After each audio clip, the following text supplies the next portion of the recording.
சகோதரராக இருந்த செய்தினா முஸஅப் இப்னு ஸுபைர் ரலியல்லாஹு தஆலா அன்ஹு அவர்களும் அவர்கள் விரும்பியது போன்ற நிலைமை அவர்களுக்கு கிடைத்தது. அவர்களும் கொஞ்ச காலம் ஆட்சியை அனுபவித்து விட்டு முழுமையாக கூட அந்த ஆட்சியிலே அமரவில்லை. கொஞ்ச காலம் இருந்து விட்டு அவர்களும் ஷஹீதாக்கப்பட்டு விட்டார்கள். ஆனால் அப்துல் மலிக் இப்னு மர்வான் மாத்திரம் அவர் விரும்பியது போன்று அவருடைய முஆவியா ரலியல்லாஹு தஆலா அவருடைய காலத்திற்கு பிறகு வரவில்லை என்றாலும் அவருடைய வாப்பா வந்தாங்க மர்வான். யாரு? அப்துல் மலிக் இப்னு மர்வான். அப்துல் மலிக்கினுடைய வாப்பா மர்வான் ஆட்சிக்கு வந்து அவர் இறந்ததற்கு பிறகு வஃபாத்தானதற்கு பிறகு அப்துல் மலிக் அவர்கள் இந்த ஆட்சியிலே வந்து அமர்கிறார்கள்.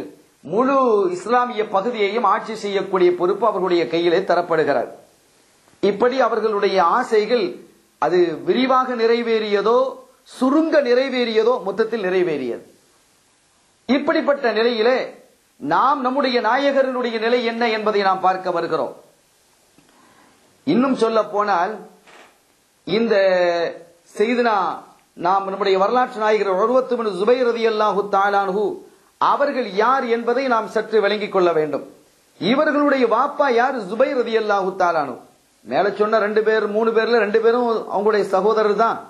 இந்த ஸுபைர் ரலியல்லாஹு தஆலா அன்ஹு யார்? அஷரத்துல் முபஷ்ஷராவில் கட்டுப்பட்டவர்கள்.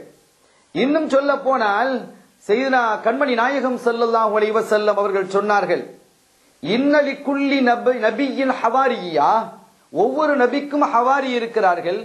ஹவாரிய ஸுபைர், என்னுடைய ஹவாரி ஸுபைர் ரலியல்லாஹு தஆலா அன்ஹு. ஹவாரினா நாசிர், உதவியாளர். என்னுடைய உதவியாளராக இருக்கக்கூடியது, எனக்கு உதவியாளராக இருக்கக்கூடியது ஸுபைர் ரலியல்லாஹு தஆலா அன்ஹு என்று சொல்லி காட்டினார்கள். அப்படிப்பட்ட கண்மணி நாயகம் ஸல்லல்லாஹு அலைஹி வஸல்லம் அவர்களுடைய ஹவாரியாக திகழ்ந்தவர்கள் தான் ஸுபைர் ரலியல்லாஹு தஆலா அன்ஹு. அவர்களுடைய மகனார் தான் நாம் நம்முடைய வரலாற்று நாயகர் சையதுனா உர்வத் இப்னு ஸுபைர் ரலியல்லாஹு தஆலா அன்ஹு அவர்கள். சங்கைக்குரிய பெருமக்களே, இவர்களுடைய வாப்பா தான் இஸ்லாத்திற்காக முதலாவது வாளை உரியவர்களும் அவ்வளு மன் சல்ல சைஃபன் வில் இஸ்லாம் வ அஹதுல் அஷரத்தில் முபஷ்ஷரதி பில் ஜன்னா, சுவனத்தை கொண்டு நன்மாராயம் சொல்லப்பட்ட 10 பேரில் ஒரு ஆளாகவும் இஸ்லாத்திற்காக விரோதிகளை நோக்கி எதிரிகளை நோக்கி வாளை உருவியவர்களில் முதலாவதாகவும் இவர்கள் திகழ்கிறார்கள். இப்படி ஒரு சிறப்பு. இன்னொரு சிறப்பு என்னவென்றால் இவருடைய உம்மா யார் என்றால் உம்முஹு அஸ்மா பின்த் அபீ பக்கர் ரலியல்லாஹு தஆலா அன்ஹு. சையதுனா அபூபக்கர் சித்திக் ரலியல்லாஹு தஆலா அன்ஹு அவர்களினுடைய மகளாக திகழ்ந்த அஸ்மா ரலியல்லாஹு தஆலா அன்ஹு அவர்கள் தான் இவர்களுடைய தாயார். இவர்களினுடைய உம்மாவினுடைய வாப்பா யார் என்று பார்க்கும்போது அபூபக்கர் சித்திக் ரலியல்லாஹு தஆலா. அது ஒரு பாக்கியம். சாஹிப் ரசூலுல்லாஹி ஸல்லல்லாஹு அலைஹி வஸல்லம் ஃபில் கார், குகையிலே கண்மணி நாயகம் ஸல்லல்லாஹு அலைஹி வஸல்லம் அவர்களோடு ஒன்றாக இருந்த சையதுனா அபூபக்கர் சித்திக் ரலியல்லாஹு தஆலா அவர்கள் தான் உர்வத் இப்னு ஸுபைர் ரலியல்லாஹு தஆலாவுடைய உம்மாவுடைய வாப்பா, தந்தை. ஒ ஜத்தத்துஹு லி அபீஹி, வாப்பாவுடைய உம்மா யார் என்று பார்த்தால் ஸுபைர் ரலியல்லாஹு தஆலாவுடைய தாயார் யார்? சஃபியா பின்த் அப்துல் முத்தலிப். அப்துல் முத்தலிப் அவர்களுடைய மகளாகிய சஃபியா, அதாவது ஸல்லல்லாஹு அலைஹி வஸல்லம் அவர்களுடைய மாமி. இப்படியெல்லாம் இதைவிட இன்னும் ஒரு சிறப்பு இருக்கிறது. அவங்களுடைய சாட்சி யார் என்று பார்த்தால் ஆயிஷா நாயகி ரலியல்லாஹு தஆலா. இப்படி பல சிறப்புகளுக்கு உற்றவர்கள் தான் சையதுனா உர்வத் இப்னு ஸுபைர் ரலியல்லாஹு தஆலா. இதற்கு மேலால் இஸ்லாம் ஈமான் என்பது அவர்களுடைய இதயம் முழுவதும் நிறைந்திருந்தது.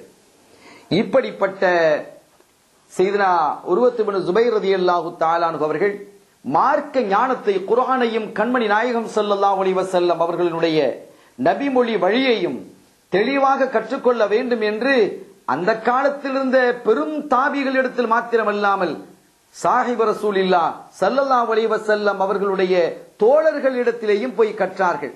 அப்படி கற்றதில் குறிப்பாக அலி இப்னு அபீ தாலிப் ரலியல்லாஹு தஆலா அன்ஹு, அப்துர் ரஹ்மான் இப்னு அவுஃப் ரலியல்லாஹு தஆலா அன்ஹு, ஸைத் இப்னு சாபித் ரலியல்லாஹு தஆலா அன்ஹு, அபூ அய்யூப் அல் அன்சாரி ரலியல்லாஹு தஆலா அன்ஹு, உஸாமத் இப்னு ஸைத் ரலியல்லாஹு தஆலா அன்ஹுமா, சயீத் இப்னு ஸைத் ரலியல்லாஹு தஆலா அன்ஹு, அபூ ஹுரைரா ரலியல்லாஹு தஆலா அன்ஹு, அப்துல்லாஹ் இப்னு அப்பாஸ் ரலியல்லாஹு தஆலா அன்ஹுமா, நுஅமான் இப்னு பஷீர் ரலியல்லாஹு தஆலா, இப்படி நிறைய சஹாபிகள் இடத்தில் அவர்கள் கற்றிருக்கிறார்கள். இப்ப இவங்க எல்லாம் உர்வத் இப்னு ஸுபைர் ரலியல்லாஹு தஆலா அவங்களுக்கு உஸ்தாதாக இருந்து முஅல்லிமாக இருந்து கற்று தந்திருக்கிறார்கள். ஆனால் இவர்கள் அதிகமாக கற்றது யாரிடம் என்றால் தன்னுடைய சாட்சி ஆயிஷா நாயகி ரலியல்லாஹு தஆலா அவர்களிடம் இருந்துதான். தன்னுடைய சாட்சி ஆயிஷா ரலியல்லாஹு தஆலா அவர்களிடம் இருந்துதான் அவர்கள் என்ன செய்திருக்கிறார்கள், அதிகமாக கற்றிருக்கிறார்கள் என்பது மாத்திரமல்ல, சாட்சி வஃபாத்தான போது கபூரிலே இறங்கி அந்த ஜனாசாவை இறக்கி வைத்ததும் சையதுனா உர்வத் இப்னு ஸுபைர் ரலியல்லாஹு தஆலா அவர்கள். இப்படி மகத்தான பாக்கியத்தை உரியவர்களாக அவர்கள் திகழ்ந்தார்கள். அந்த காலத்திலே மதீனாவில் இருந்த ஃபுகஹாக்களில் மிகச் சிறந்த ஃபுகஹா தாபியீன்களில் என்று சொல்லப்படும் அளவுக்கு சையதுனா உர்வத் இப்னு ஸுபைர் ரலியல்லாஹு தஆலா அன்ஹு அவர்களினுடைய அம்சம் இருந்தது. அவர்கள் அத்தகைய அளவுக்கு மிக சிறப்பானவர்களாக இருந்தார்கள். ஒரு கட்டத்தில் சையதுனா உமர் இப்னு அப்துல் அசீஸ் ரலியல்லாஹு தஆலா அன்ஹு மதீனாவினுடைய கவர்னராக வர்றாங்க, மதீனாவினுடைய பொறுப்பாளராக கவர்னராக அங்க வர்றாங்க. அப்படி வந்த போது லுஹர தொழ வைக்கிறாங்க. லுஹர தொழ வச்சதுக்கு பிறகு மதீனாவில் இருந்த மிகப்பெரிய ஃபுகஹாக்களை அழைச்சிட்டு வாங்கன்னு சொன்னபோது 10 பேர் வந்தாங்க. 10 பேர் அழைத்து வரப்பட்டார்கள். அதுல தலைமையா யார் இருந்தா கேட்டால் உர்வத் இப்னு ஸுபைர் ரலியல்லாஹு தஆலா அவர்கள் தான் தலைமையாக என்ன செய்யறாங்க, வந்திருக்கிறாங்க.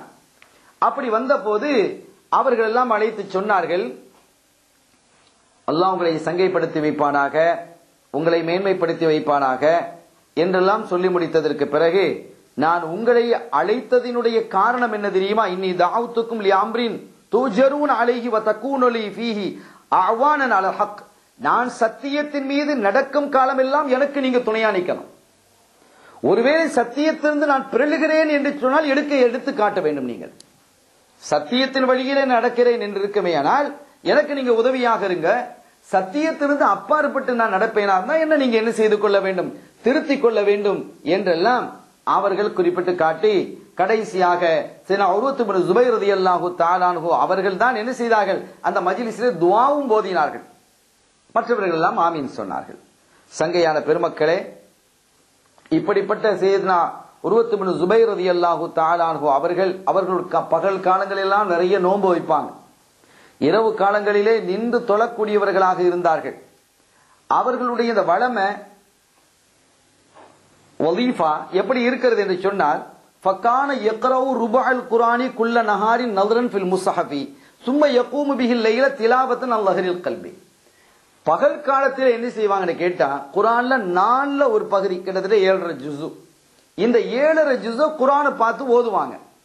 அப்படி குர்ஆனை பார்த்து ஓதக்கூடிய சையதுனா உர்வத் இப்னு ஸுபைர் ரலியல்லாஹு தஆலா அவர்கள் இரவு காலத்திலே நின்று தொழுவாங்க. அது மனப்பாடமா எடுத்து தொழுவாங்க. பகலிலே குர்ஆனை பார்த்து ஓதுவாங்க. அந்த 7.5 ஜுஸுவை இரவு காலத்திலே நின்று தொழக்கூடியவர்களாக இருந்திருக்கிறார்கள். இப்படி காலம் கடந்து கொண்டு வந்தது. இந்த நிலையிலே ஒரு தடவை எந்த அளவுக்கு என்றால் தொழுகையும் ரொம்ப பேணி தொழக்கூடியவர்களாக இருந்தாங்க. ஒரு நாள் ஒரு மஸ்ஜித்ல ஒருத்தர் வந்து தொழுகிறாரு, சடசடன் தொழுகி முடிச்சுட்டு போயிட்டார். அப்ப அவங்கள கூப்பிட்டாங்க. உர்வத் இப்னு ஸுபைர் ரலியல்லாஹு தஆலா அழைத்து சொன்னார்கள், சகோதரரே, என்ன ரொம்ப சீக்கிரமா தொழுதுட்டு போனீங்களே, கொஞ்சம் நிதானமா தொழுதிருந்தா அழகா இருக்குமே, நீங்கள் தொழுகையிலே எல்லா விஷயங்களையும் அல்லாஹ்விடத்தில் நீங்க கேட்கலாமே சொல்லிவிட்டு, நான் அல்லாஹ்விடத்தில் எதெல்லாம் கேட்கிறேன் தெரியுமா, வல்லாஹி இன்னி ல அஸ்அலுல்லாஹ தபாரக வ தஆலா ஃபீ ஸலாத்தி குல்ல ஷைஇன் ஹத்தல் மில்க். அல்லாஹ்விடத்தை எல்லாத்தையும் நான் கேட்பேன், மில்கு உட்பட, உப்பு கூட அல்லாஹ்விடத்தில் நான் கேட்பேன். உப்பை கூட அல்லாஹ்விடத்தில் நான் என்ன செய்வேன், கேட்பேன். தொழுகையிலே எனக்கு உப்பையும் உனக்கு அதுதான் என்று கேட்பேன். அப்ப அதுல நீண்ட விளக்கங்கள் இருக்கிறது. உப்பு என்று சொன்னால் உப்பை சாப்பிடக்கூடிய பாக்கியம் கடைசி வரைக்கும் இருக்கணும். சில நோய் வந்துட்டு உப்பு சாப்பிட முடியாமையும் போயிடுது இல்லையா, அந்த மாதிரி எல்லாம் இருக்கிறது. ஆக அப்படியெல்லாம் நான் கேட்பேன். அந்த அளவுக்கு நீங்க தொழுகையில் லயித்து தொழுங்கள் என்று அவர்கள் போதித்து அனுப்பினார்கள். அதோடு மாத்திரம் அல்லாமல் உர்வத் இப்னு ஸுபைர் ரலியல்லாஹு தஆலா கொஞ்சம் வசதியான ஆளு. அல்லாஹ் தஆலா நிறைய பரக்கத் அவங்களுக்கு கொடுத்திருந்தான். அந்த பரக்கத்துக்கு தகுந்தவாறு அவருடைய கையும் விசாலமாக இருந்தது. மக்களுக்கு அள்ளி அள்ளி கொடுப்பார்கள். தேவை உடையவர்கள் யார் என்று அவர்கள் தெரிகிறார்களோ அவர்களுக்கெல்லாம் தாராளமாக அள்ளி கொடுக்கக்கூடியவர்களாக இருந்தாங்க. அவங்களுக்கு ஒரு மதீனாவில் ஒரு பெரிய தோட்டம் இருந்தது, பேரீச்சம்பழம் தோட்டம். அடர்த்தியான பேரீச்சம்பழங்கள் நிறைந்து காய்த்து பூத்து நல்ல பழுத்து குலுங்கக்கூடிய ஒரு அற்புதமான தோட்டத்தை அவர்கள் சொந்தப்படுத்தி இருந்தாங்க. இப்படி எல்லாம் இருக்கும். அவர்கள் என்ன செய்வார்கள் என்றால், அந்த தோட்டத்தை சுற்றி ஒரு பெரிய வேலியை போட்டிருப்பாங்க. ஆடு மாடுகள் உள்ள போயிடாம, பிள்ளைகள் எல்லாம் போய் நாசப்படுத்திடாம இந்த தோட்டத்தை அவர்கள் என்ன செய்வார்கள், பாதுகாத்து வைப்பார்கள். அந்த தோட்டத்திற்குள் நுழையும் பொழுதெல்லாம் அவர்கள் சொல்வார்கள், ஒலவுலா இது தகல்த ஜன்னத்தக குல்த மாஷா அல்லாஹ் லா குவத இல்லா பில்லாஹ்.